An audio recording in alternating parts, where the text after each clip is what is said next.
Sumapit na tayo sa pagtalakay tungkol sa Linggo ng Palaspas na para sa ating mga Pilipino ay isa sa pinakapamoso sa lahat ng mga kapistahan ng simbahan. Paano nalalaman na popular ang palaspasan? Napakasimple. Ang mga taong hindi nagsisimba ay makikita mo sa simbahan sa tatlong pagkakataon lamang. Una ay ang Miyerkules ng Abo, ikalawa ay ang palaspasan, at ang ikatlo ay ang simbang gabi. Yun lang. Yung mga Pilipino na hindi mo makikita sa simbahan, makikita mo sa mga araw na ito. Hindi ko alam kung bakit mayroong kakaibang pang-akit ang mga palaspas. Sasabi ko may kakaibang pang-akit sa Pilipinong palaspas kasi ang palaspas na sariwa, pinupuntahan ng mga Pilipino. Ang mga palaspas na tuyot at sinunog sa abo ay hinihingi pa rin ng mga Pilipino para ito ilagay sa ating mga ulo. Okay? Kaya mapapansin nyo na pagdating ng Linggo ng Palaspas, punong-puno ang ating mga simbahan kahit na anong oras pa man din ang misa na yan, hanggang sa kahuli-hulihang misa ay marami pa rin ang humahabol para magpabasbas ng palaspas. Ngayon, ano ba ang pinanggalingan ng kapistahan ng mga palaspas? Napakasimple po. Ito ay nanggaling mismo sa paghahangad ng mga tao na ipagdiwang ang mga misteryo ng Panginoon sa eksaktong mga araw na kung kailan sa ating palagay ito'y ginanap. So ang sukatan niyan ay ang Linggo ng Muling Pagkabuhay. So ang mga Kristiyano sa simulang-simula, pinagdiwang nila ang araw ng Linggo bilang araw ng muling pagkabuhay. Yun ang pinakamatanda nating kapistahan. Later on ay naisip nila, bakit hindi natin gunitain mismo ang muling pagkabuhay sa araw ng kanyang pagkabuhay? Nagkaroon ng kontrobersiya sa pagitan ng tanong na ang Easter Sunday ba'y pagdiriwang mismo kasabay sa pagdiriwang ng mga Hudyo ng kanilang Paskwa, o ito ba ay dapat ipagdiwang sa araw ng Linggo kasunod ng Paskwa ng mga Hudyo? At namayani ang tradisyon ng araw ng Linggo dahil ito nga ang orihinal na kapistahan. Kaya nga, ang mga Kristiyano, ang Linggo ng Pagkabuhay ay inilalagay natin, pinagdiriwang natin sa linggo pagkatapos o pinakamalapit sa Paskwa ng mga Hudyo. Ngayon, ayon sa banal na kasulatan, yung linggo bago namatay at muling nabuhay ang ating Panginoon, ang ating Panginoon ay pumasok sa Jerusalem at sinalubong siya ng mga kabataan na nagtataglay ng mga palaspas.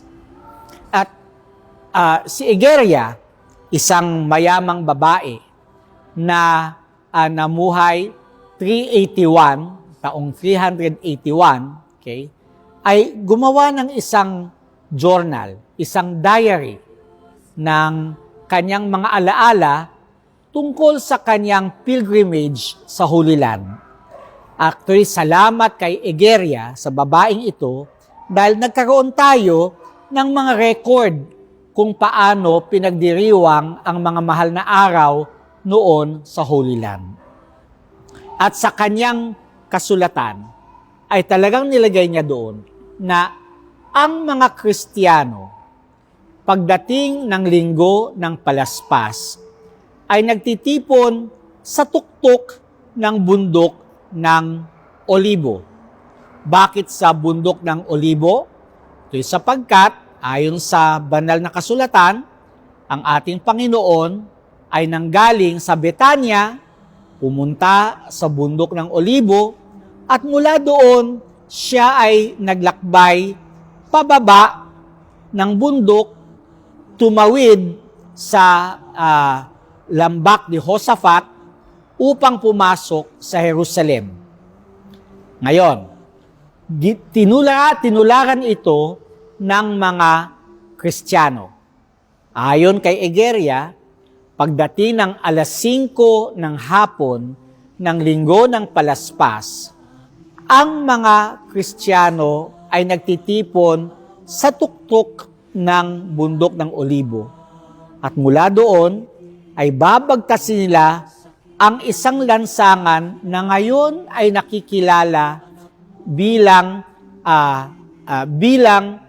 Palm Sunday Road. Ang sinumang naglalakbay sa Holy Land, makikita nyo pa rin ito hanggang ngayon dahil ito pa rin hanggang ngayon ay binabagtas ng mga Kristiyano sa isang malaki at masayang prosesyon na kung saan sila ay naglalakad sa lansangang iyon pababa sa Kidron Valley, pababa sa Valley ni Josaphat.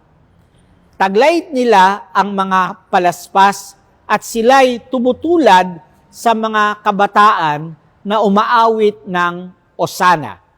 Hanggang ngayon sa social media, makikita kayo ng mga video ng mga prosesyon na ginaganap Palm Sunday, Linggo ng Palaspas, doon mismo sa Palm Sunday Road at halos parehong-pareho ang nagaganap sa kapanahonang ito doon sa mga naganap nung panahon ni Egeria.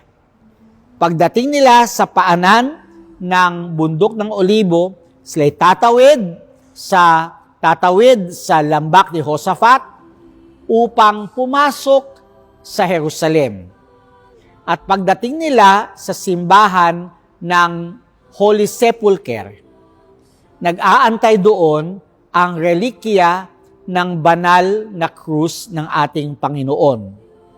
At sila doon ay sama-samang mananalangin ng panalangin pantakip-silim o Vespers.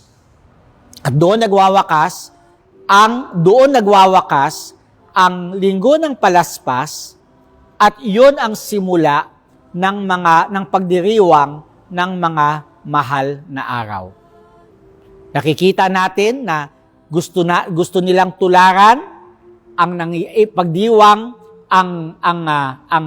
ang pagpasok ni Jesus sa Jerusalem doon sa araw, oras at mismong lugar kung saan ito naganap. Kaya nga yung palaspasan sa Jerusalem, panahon ni Egeria, ay ginanap alas 5 ng hapon. Nagwawakas sa panalangin sa takip-silim, Vespers. Ngayon, sa Pilipinas, ito'y isang napakalaking pagdiriwang. Madaling araw, sa halip na sa hapon, madaling araw ito ginaganap sa mga parokya. Ngayon, ito'y nasa misal, Roman Misal, na may option ng pagpupusisyon ng mga palaspas mula sa isang kapilya patungo sa simbahan kung saan ipagdiriwang ang banal na misa. Noon din, noong mga pre-55 misal, ang pagbabasbas ng mga palaspas ay ginaganap mula sa dambana o altar ng simbahan at pagkatapos mula doon ay magpupusisyon ang mga tao palabas ng simbahan paikot sa plaza na kung saan may nakatayo sa 4 na sulok ng plaza, may nakatayo na 4 na kubol na hihintuan ng pare. Sa kubol na yon, ito yung maliit na entablado, nandoon ang mga bata na nakabihis anghel, kumakanta sila ng osana, samantalang sinasabuyan nila ang pare ng mga bulaklak. So, iikot ang pare mula sa isang kubol, patungo sa ikalawa, ikatlong sulok, at ikaapat na sulok ng plaza bago sila bumalik doon sa simbahan. Ngayon, habang naglalakad ang pare, ang mga tao ay nagwawagayway ng kanilang mga palaspas. Mga palaspas na binibindisyonan doon sa pagdiriwang na iyan. At hindi lamang yon, naglalatag ang mga kababaihan ng kanilang mga, balabal, tela, na sa ibang lugar ang tawag ay inawak.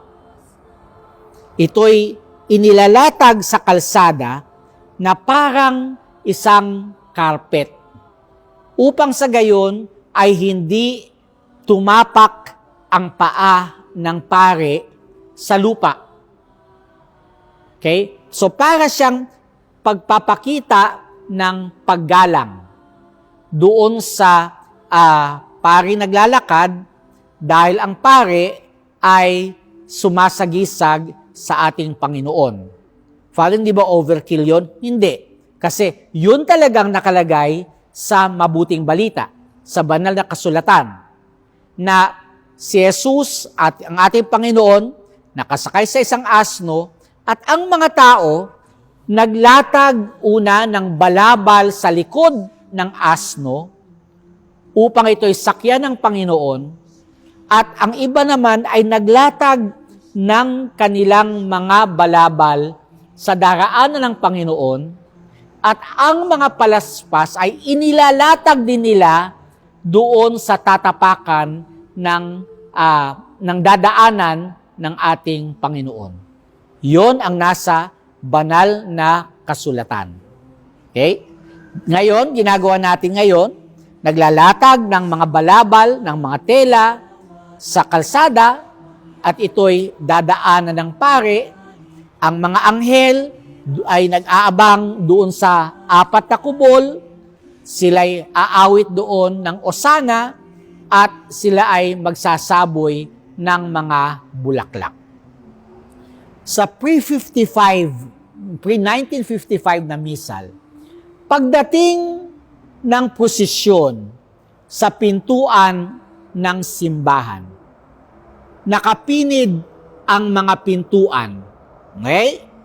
At mula doon, sa harap ng pintuan, ang pare ay tatayo. Awit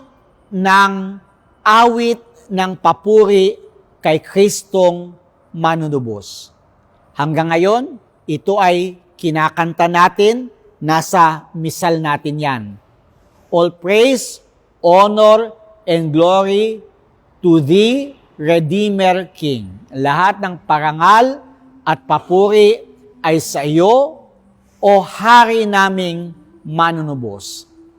Mayroong kantores sa likod ng pintuan, may kantores sa labas ng pintuan. At sila ay magsasagutan.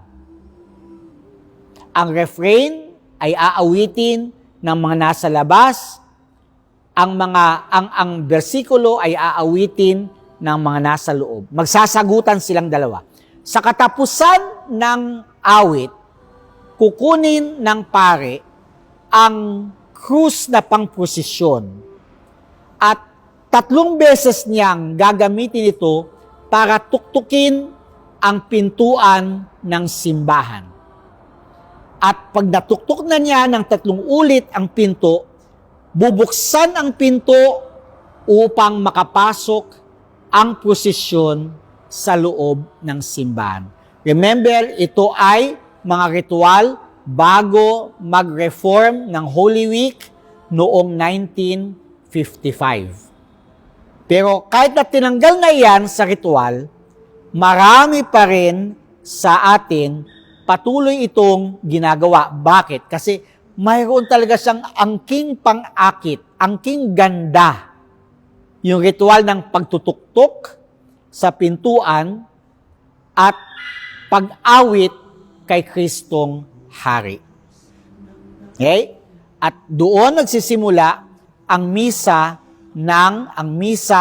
ng linggo ng palaspas na kung saan inaawit o binabasa ang pagpapakasakit ng ating Panginoong Hesu Kristo. Ngayon, ang question ng palaspas.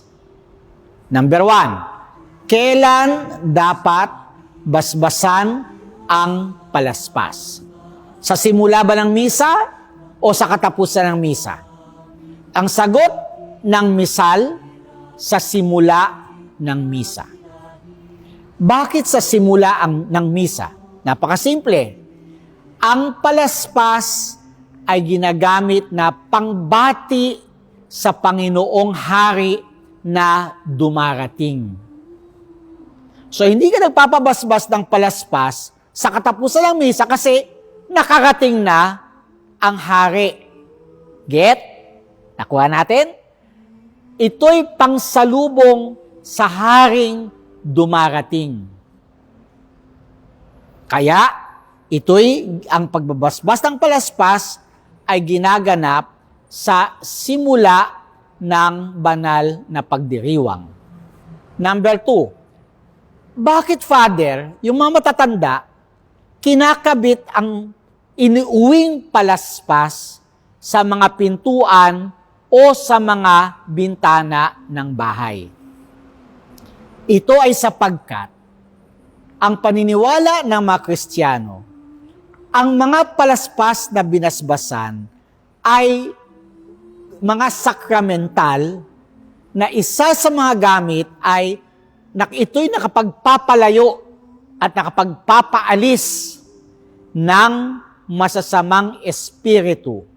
Ito'y nakapagtatanggol sa bahay mula sa anumang sakuna o panganib. Father, hindi ba superstitious yon? Actually, hindi. Alam nyo bakit? Basahin ninyo ang mga panalangin na ginagamit sa pagbabasbas ng palaspas sa pre-1955 misal. Isa sa mga nakalagay doon ay ito: Panginoon, Hari nawa ay iyong bantayan at ipagtanggol sa lahat ng kasamaan ang mga lugar na kung saan ilalagay ang mga palaspas na ito. Remember, sa teolohiya ng mga sakramental, ang epekto ng paggamit ng sakramental na nababanggit, ang mabiyaya na tinatanggap sa pamagitan ng mga sakramental na binabanggit, ay makikita mo doon mismo sa panalangin ginamit sa pagbabasbas ng sakramental na iyon. At doon sa pagbabasbas ng palaspas, noong 1955, pre-1955, nakalagay talaga doon na naway ipagtanggol mo ang lahat ng mga tahanan kung saan inilalagay o inilalagak ang mga palaspas na ito. Yung nga lang, sa bagong misal, tinanggal ang mga panalangin iyon at ginawa na lang mas simple ang panalangin at sinabi lang na, basbasan mo, Panginoon, ang lahat ng mga may tangan ng mga palaspas na ito. Yun lang. Pero, ang paniniwala na ang mga palaspas ay mga sakramental na maaring gamiting pampalayas ng masasamang espiritu at pagtatanggol mula sa panganib. Saan nanggaling yan? Nanggaling yan sa formula ng pagbabasbas ng mga palaspas doon sa pre-1955 na misal. Okay? Kaya, sana po itong paglalagay natin halimbawa ng palaspas sa ating mga pintuan ay maging din pagpapahayag na ang ating tahanan, ang ating pamilya ay nagpapasakop sa kapangyarihan ng Kristong Hari. Tandaan natin, maraming siglo bago nagsimula o bago itinatag ang kapistahan ng Kristong Hari, ang simbahan ay nagpaparangal na kay Kristong Hari. At ang orihinal na kapistahan ng Kristong Hari ay ang Linggo ng Palaspas. Dahil si Jesus ay pumapasok sa Jerusalem bilang hari, papasok siya sa kanyang nasasakupan, tinatawag siyang mabuhay o sana sa anak ni David. Siyang hari ng mga hari, siyang Panginoon ng mga Panginoon.